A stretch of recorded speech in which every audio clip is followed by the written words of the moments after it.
कौन कहता सत्संग से भगवान नहीं मिलते हैं? एक दो उदाहरण नहीं है, सैकड़ों उदाहरण है। एक आईएएस अधिकारी एक महापुरुष के संपर्क में आए, पूज्य पंडित श्री शिव शंकर जी दीक्षित, दमोह वाले दादाजी, बड़े नामनिष्ठ महापुरुष। उनके संपर्क में वे आए, वो भी विप्र देवताई थे, कलेक्टर थे। उन्होंने कहा महाराज हमको कोई साधन बताइए। तो उन्होंने कहा 1 घंटे तुम जो भी एक समय निकालो, 1 घंटे महामंत्र का कीर्तन किया करो, हरे राम राम राम हरे हरे, हरे कृष्ण कृष्ण कृष्ण हरे हरे, इसका कीर्तन किया करो। उन्होंने नियम ले लिया। नियम की कितनी महिमा सुन लो।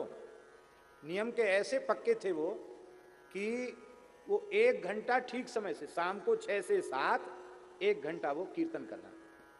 कभी कोई जरूरी सरकारी मीटिंग होती, मंत्री बैठे हैं, तो भी अपना मजीरा जेब से निकाला, बोले महाराज चाहे नौकरी में रखो चाहे निकालो, 5:45 हो गए हैं, 6 बजे हमारा कीर्तन शुरू हो जाएगा। 6 से 7 कहीं भी रहते कीर्तन करते। सेवानिवृत्त हो गए, रिटायर्ड हो गए। जगन्नाथपुरी में पुरुषोत्तम वाटिका में कथा थी, पहली वाली कथा पुरुषोत्तम वाटिका। आप थे उसमें क्या? नहीं थे, दूसरी वाली में थे।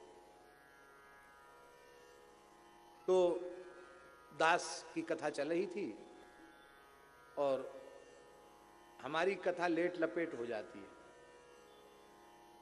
हमको खुद ही पता नहीं चलता, उस समय ज्यादा निकल जाता है। तो 2 समय की कथा थी, यद्यपि वहां 2 टाइम कथा होती थी जगन्नाथपुरी में, पहली बार जब कथा हुई, और 2 समय में भी समय बढ़ जाता था। तो भगवान श्री कृष्ण की बाल लीला चल रही थी और वो समय बढ़ गया। अब समय तो 6 बजे तक का ही था कि 6 बजे तक आरती वारती हो जाएगी और फिर सब जाएंगे अपने दर्शन वगैरह करने के लिए, और वो कथा लंबी चल गई। अब वो जो सज्जन बैठे थे ना, उनके मन में 2 तरह की बात आई। एक उनके मन में बात आई कि अभी तक नौकरी में भी हमारा नियम 1 घंटे कीर्तन का छूटा नहीं, तो अब तो सेवानिवृत्त हो गए हैं, पर आज न तो कथा छोड़ी जा रही है और न कीर्तन छोड़ा जा रहा। महाराज तो कथा बंद करने के मूड में ही नहीं है, अब क्या करें? तो आखिर तो अधिकारी रहे, उनको दिमाग तो है ही है। उन्होंने सोचा ऐसा काम क्यों न करें, कथा भी सुन लें कीर्तन भी कर लें। तो वो सामने बैठे थे और ऐसे उठ के चले गए, ऐसे साउंड बॉक्स रखा था पीछे तरफ, तो साउंड बॉक्स के पास बैठ गए, धीरे से कीर्तन भी कर रहे हैं जिसमें किसी दूसरे को विक्षेप ना हो, सबसे पीछे बैठ गए और कथा भी सुन रहे हैं और धीरे से कीर्तन भी कर रहे हैं। तो एक साथ दोनों नियमों का निर्वाह उन्होंने किया, कीर्तन का भी और कथा का भी। उसकी महिमा ये हुई कि कभी जीवन में कीर्तन में प्रेम नहीं जगा, पर आज के कीर्तन में प्रेम के सारे लक्षण उनके देह में प्रकट हो गए। अश्रु कंप पुलक आदि भाव प्रकट हो गए। और उन्होंने जो दूसरे दिन दास को बताया, अद्भुत बात बताई। उन्होंने कहा आप जो जो कथा में लीला का वर्णन कर रहे थे बालकृष्ण की, वो संपूर्ण लीला मुझे यहां बैठे हुए प्रत्यक्ष व्यासपीठ के ऊपर दिखाई पड़ रही थी। बालकृष्ण यहाँ जा रहे हैं, ऊपर आते हैं, पीछे आते हैं, गोद में चढ़ जाते हैं, कंधे पर खड़े हो जाते हैं, सिर पर ऐसे ऐसे करते हैं आपके।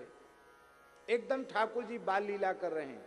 सारी लीला ठाकुर जी की लगभग 1-1.5 घंटे लगातार उनको लीला का दर्शन हुआ। कोई स्वप्न नहीं, कीर्तन कर रहे हैं जागृत में, प्रत्यक्ष 1-1.5 घंटे लीला का दर्शन हुआ भगवान की। उसके बाद से वे सो नहीं सके, पूरी रात रोते रहे। लोग उठाकर उनको ले गए उनके कक्ष में। किसी को पता भी नहीं कि इनको क्या हो गया, आखिर क्यों इतना रो रहे हैं। दूसरे दिन हम ठाकुर जी की सेवा कर रहे थे, आकर के उन्होंने बताया कि महाराज जी ऐसा ऐसा अनुभव मुझे हुआ, सत्संग में भगवान प्रत्यक्ष लीला करते हैं, ये मुझे अनुभव हो गया। हमें कोई अनुभव नहीं हुआ कि ठाकुर जी व्यासपीठ के आजू बाजू घूम रहे हैं या गोद में बैठे हैं या पीछे खड़े हैं। पर एक भावुक व्यक्ति को अनुभव हो गया। आप लोगों में से कोई ऐसे भी हो सकते हैं जो उसे मन की कोरी कल्पना समझें, पर ऐसा समझने वालों की हानि होगी, लाभ नहीं होगा। इस मार्ग में पद पद पर अनुभव होते हैं। कोई ईमानदारी से चल के तो देखे। भूख लगने पर भोजन की जैसी व्याकुलता होती है, प्यास लगने पर पानी पीने की जैसी व्याकुलता होती है, उससे चौथाई व्याकुलता भी भगवत दर्शन की नहीं होती। कैसे हो भगवान का दर्शन? संसार के भोग मीठे लग रहे हैं, खट्टे मीठे चटपटे व्यंजन अच्छे लग रहे हैं, कहां भगवान प्रिय लग रहे हैं हमको? भगवान हमें प्रिय लगे, भगवान हमें अच्छे लगे, भगवान हमें प्यारे लगे, और उसका एक ही उपाय है, केवल और केवल अनन्य भाव से राम नाम का आश्रय। इसी से ये जो विरह की पीर जग जाती ना महात्माओं में, वो नाम ही जगा देता सब कुछ। नाम ही सब कुछ जगा देता है, नाम से ही सब कुछ हो जाता। इसलिए मलुकदास जी महाराज ने कहा, पाप न राखे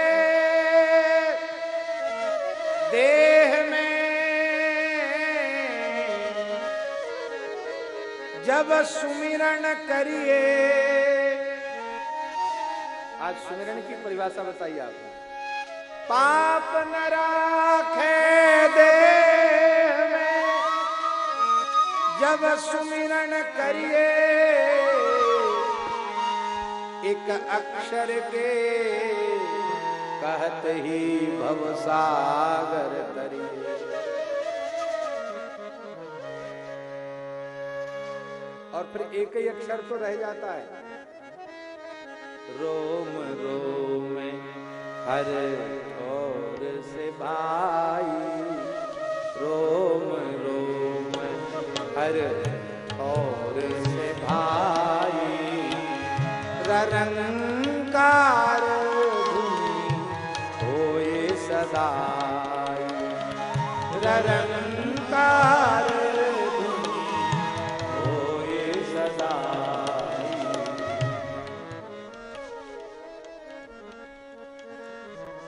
इसलिए नाम अमोलक निर्मला निर्मोलक नाम अमोलक निर्मला निर्मोलक हीरा। तुम साहिब समरथ हम मलमूत्र के कीरा। तुम साहिब समरथ हम मलमूत्र के कीरा। नाम अमोलक निर्मला निर्मोलक हीरा।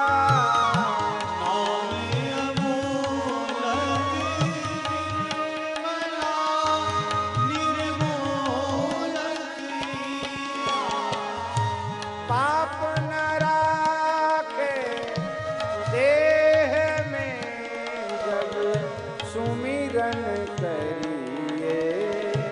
पाप न राखे देह में, जब सुमिरन करिए। एक अक्षर के कहत ही भवसागर तरिए। एक अक्षर के कहत ही भवसागर तरिए। रोना शुभ लक्षण है, रोना जाए।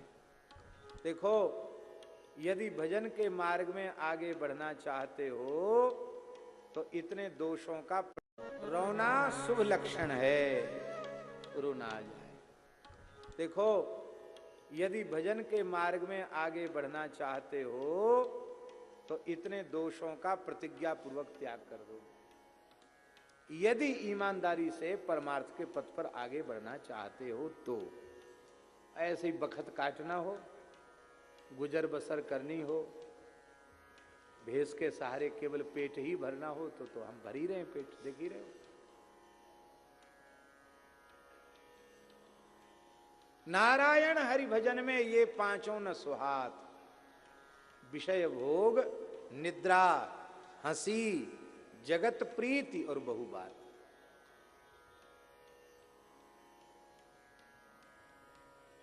भगवत चर्चा छोड़कर संसार की चर्चा करना, बहुत अधिक सोना, हंसी दिल्लगी करना, संसार से चिपकना, बहुत प्रेम करना और खूब बक बक बक बक बोलते रहना, ये पांच दोष त्याग दो तो भगवान के प्राप्ति के मार्ग पर आप ईमानदारी से आगे